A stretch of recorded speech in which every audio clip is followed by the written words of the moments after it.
Yo guys, what's up? Welcome to my Sunday morning edition of Morning Motivation.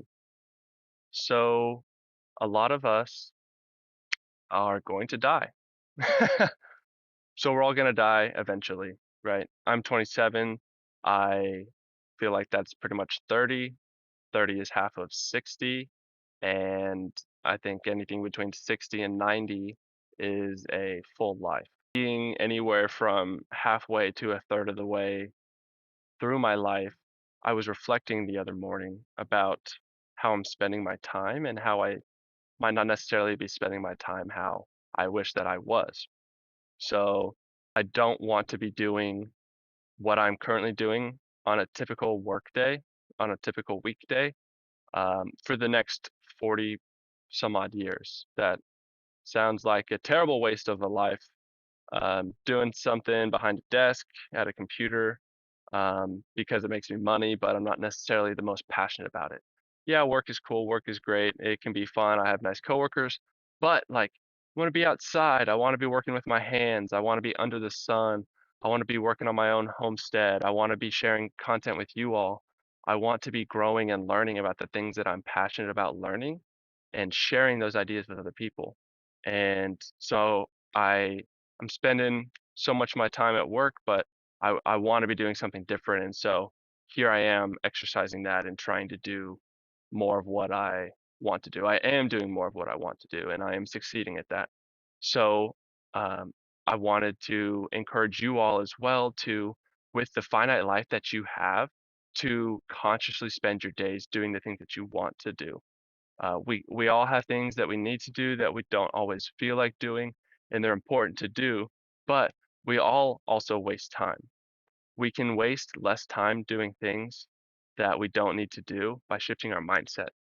So after a long day at work, you might be all exhausted and feel like you just want to decompress and unwind. And so you're sitting on your phone, on your computer, and you're scrolling. And then 2 hours goes by, and then it's time to shower and go to bed, something like that. But you could use those 2 hours to work on some other project, some other sort of creative project that you want to work on. You can use it to learn about whatever spiritual or religious or philosophical texts you're interested in. You can use that time and spend it with your family and your loved ones. So you can use that time and use it more in a more fulfilling way. Um, but you have to fix the mindset of, oh man, this work, this XYZ that I had to do that really drained me. I need to recover from it.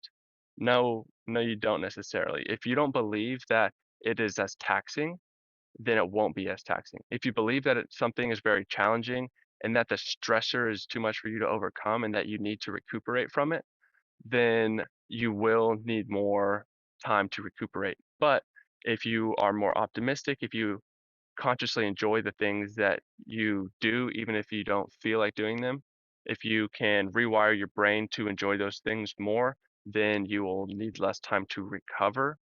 And you can also quit wasting your free time doing things that aren't productive, and you can replace them with things that are more fulfilling. So I don't want to encourage like hustle culture, like go, go, go all the time, but I just want to encourage you to do things that are meaningful to you and do things that are fulfilling for you because life is limited, because we're all going to die eventually. And I think the purpose of this life is not to just make as much money as possible. I think the purpose of this life is to grow and evolve spiritually, which fundamentally means knowing yourself better, exploring your inner world, your mind, finding the triggers, finding the things that are hurdles for us to get over, and exploring those areas, getting to know ourselves and growing, becoming more compassionate, more loving, um, and becoming better. So that's the first thing is be aware of how you spend your days, man. Even if it's a whole day or if it's just a fraction of a day, like do it consciously and do it the best that you can because it's not always guaranteed that you'll have another one. Okay, so that's the first thing is living consciously and living intentionally. The second thing is living with faith. So I know many religious people who live with faith And as someone who was born to a religious family, but became quite skeptical and left that faith and was very curious and explored all these different avenues of Eastern religion, and then ultimately came across sort of like more New Agey ideas like Neville Goddard and the Law of One. I have come back around to the idea of having faith because I understand now that your belief and your feelings that you start with whenever you take an action influence the actions that you take and influences the trajectory that you go down, influence your path. So while I see some religious people and they just have blind faith in what they were taught, and I think that that is sort of naive, I've seen that be very successful for a lot of people in a lot of ways. So I want to encourage you all also to have faith in what you're doing and know or at least have an idea of where you're headed. And this positive mindset of knowing where you want to go and knowing that you're able to accomplish it and that you can achieve what you set your mind to, that is one of the key elements to success, is actually having faith in yourself. Now, lastly, I want to talk about Maslow's hierarchy of needs. I actually looked at a graphic of it, and it has more detail than I thought, and this is really interesting. So at the bottom of the pyramid, and I'll put this up on the screen, are your physiological needs. So your physiological needs are food, water, shelter. Um, those are your basic needs: warmth, rest, the ability to excrete yourself. Then going up the pyramid from there are your safety needs.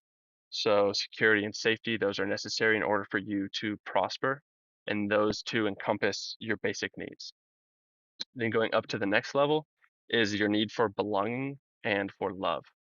So after all your physical needs are met, then it's essential for us to have intimate relationships and to have friends. I was thinking recently about, why do prisoners have cellmates? Well, it's a punishment if you have a prisoner and you put him in isolation, because that we as humans need other people to interact with. And people go crazy if they literally have no humans to interact with. So it's essential for all of us to interact with people. If you move to a different city by yourself for a job and you have no friends there, you might feel isolated. You might feel emotionally very low and depressed and like you have no motivation. I've experienced that myself. I know one of my close friends has experienced something similar. And it's very interesting. I thought I had no motivation when other people weren't around and I was just performing for other people. But it's actually a fundamental need. It's a psychological need uh, for us to feel like we belong to a group and to feel love. So it's essential for us to have relationships with other people in order to stay sane and to stay motivated. So speaking of motivation, esteem needs are related to prestige and feeling of accomplishment. Now, I can speak to the feeling of accomplishment because I know that the dopaminergic system, the dopamine that makes you feel good, comes from moving closer to a goal that you have.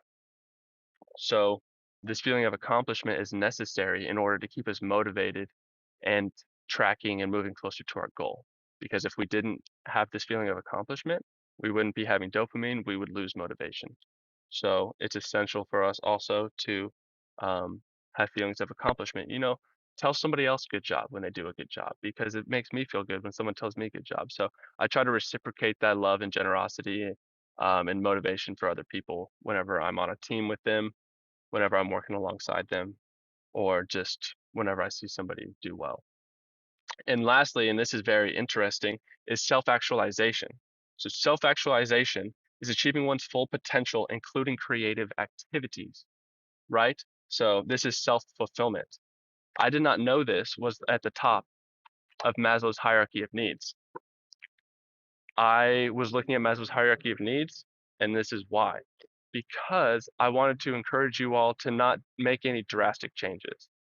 Now, as I'm encouraging you to pursue your passions, pursue your creative endeavors, and live your lives in alignment with how you want to, I also wanted to put some caution out there, because I know some people might hear that and make really big changes very quickly and end up hurting themselves and those around them.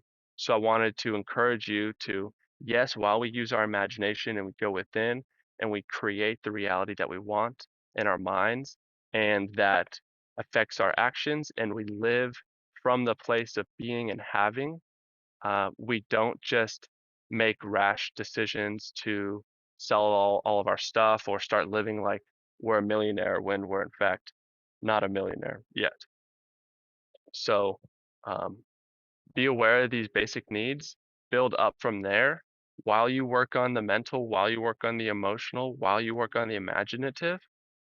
Check and see if these basic, more fundamental layers of the pyramid are fulfilled, and build on top of that. And your desires will come true as long as you continue to realign with them and living from that place. So the top of that pyramid is self-actualization, which I think is very interesting because that's what I'm talking about here with the imagination and with the creativity, is becoming the highest, best version of ourselves as you deem, not as I tell you to be, not as anybody else tells you who you need to be, but as you believe you need to be. I want you to explore that for yourself. Okay, so um, to close it off here, self-actualization is the pinnacle of Maslow's hierarchy of needs. I love you. I appreciate you guys. Have a wonderful, beautiful Sunday if you're watching this today, or just have a wonderful rest of your day and your week. And I hope the best for you. If you like this kind of video, if you have any questions, leave them down in the comments below. I appreciate the new subscribers and the likes that I've gotten. And I'll see you all in the next video. Bye, guys.